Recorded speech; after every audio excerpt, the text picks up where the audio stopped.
You know, it's been a long time since I used the old country vertical smokehouse. Probably a good year. I know I didn't use it much last year since the whole COVID quarantine started. See, I'm going to say it's probably been a year since I used this thing. I've been using this mostly. But I'm not sure if I'm going to use the Weber because I have to clean out the ash pan because I left it uncovered in the rain, so now it's filled with water in the bottom, yada yada yada. But anyway, I'm going to use this today. I got a lot of food to cook, as you saw in the opening 30 seconds. Before I do that, I'm going to clean it up, replace that thermometer. I got a new one. Try and get rid of some of this rust or whatever, and get it smoking again. Stay tuned. I got it cleaned up as good as I could. I ran out of cooking spray, and that's my last bit of lump harder with charcoal, but it's fine because I still have a lot of wood splits that I'll use to keep the fire going. On the bottom of the charcoal basket, I have 6 pieces of maple wood chunks, but you know, I have a lot of these splits in my storage bin, so I scraped off all the carbon buildup on the top sides, cleaned off the grill. I used a citrus spray cleaner. I got the new thermometer in. It replaces this thing. So I'm going to go ahead and fire it up with my propane torch and get this smoking session started. And there we have it. Let me just say, this fire basket, it has held up. It's warped very badly, but you know, it's still doing its job. I'm considering the Lone Star Grill's fire management basket. It's a V-shaped design, much thicker metal. I don't see it warping from no matter how hot it gets. It'll cost me about $100 to get that Lone Star Grill's fire basket, so I'm still thinking about it. In the meantime, I'll continue to use this Oklahoma Joe's that I got from Amazon for about 30 some odd dollars. Here's what we have. So before I crack the door open, it's about 225, 200, and 250.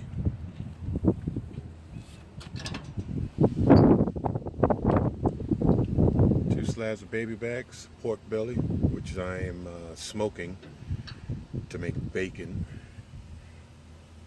Those 6 large hot dogs over there were frozen.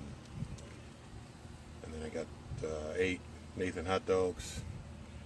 I got a spatchcock chicken and 5 drumsticks. Let's take a look at the fire. There we go, nice coal. Got some logs over there warming up.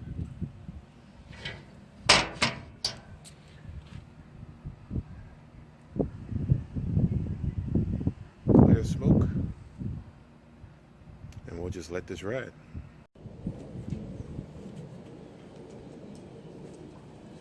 I did add another piece of wood about 10 minutes ago.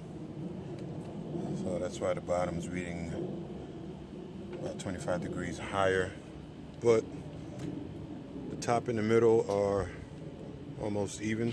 So I'm going to take the temperature of this pork belly here because I'm going to pull it at 140. So let's see what we get.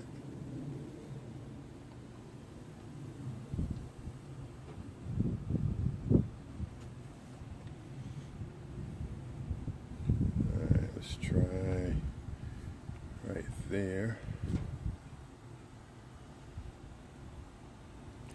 Alright, so it's got some more time to go before it's ready to come off, but everything else is looking good. Hot dogs, chicken. Let me go ahead and close this up. So I had to get the fire going again. I was running out of the coal bed, so I put some larger pieces on there, with some more wood chips, and I got 2 more over there warming up. And all of this is controlled by the dampers. It's a windy day today, so I don't need it open too much. And right now it's coming up since I had the door open. So that pork belly is coming in at about 120 right now. I just spritzed the ribs, flipped over the chicken. Hot dogs are inside. You know, hot dogs are hot dogs. And yeah, that's it. Again, the smoker has no leaks.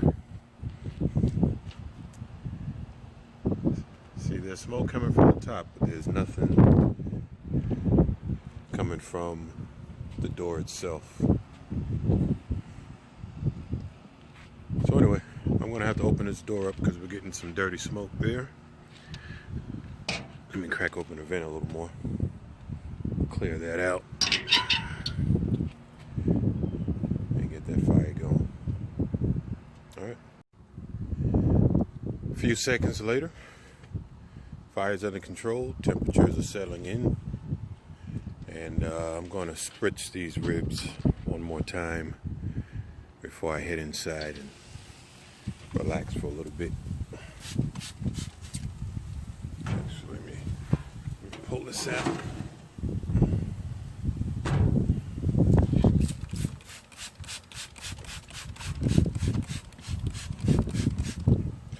I'm using a wide pattern spray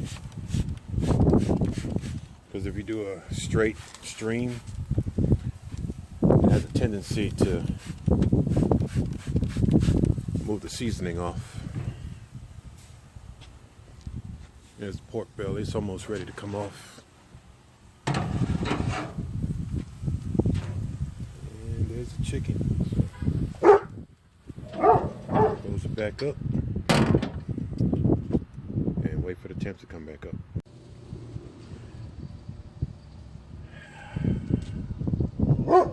Temperatures looking good.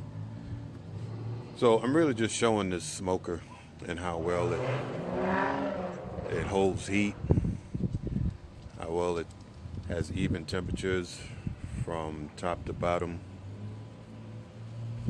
doesn't leak any smoke out or anything like that from the sides or whatnot.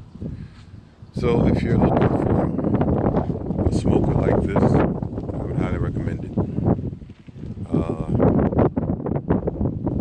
Other than that, it's okay. And just in case you're wondering, this is the pork belly, which is now officially bacon. I just took it off the smoker. I'm going to put it back in the refrigerator to cool off and harden up some before I slice it into bacon strips. And I'll show you, as a matter of fact, I got some that I had already packaged up a while ago, and I vacuum sealed it and I took it out the freezer. I'm going to make it later on tomorrow, but let me grab it and show you what it looks like. So this one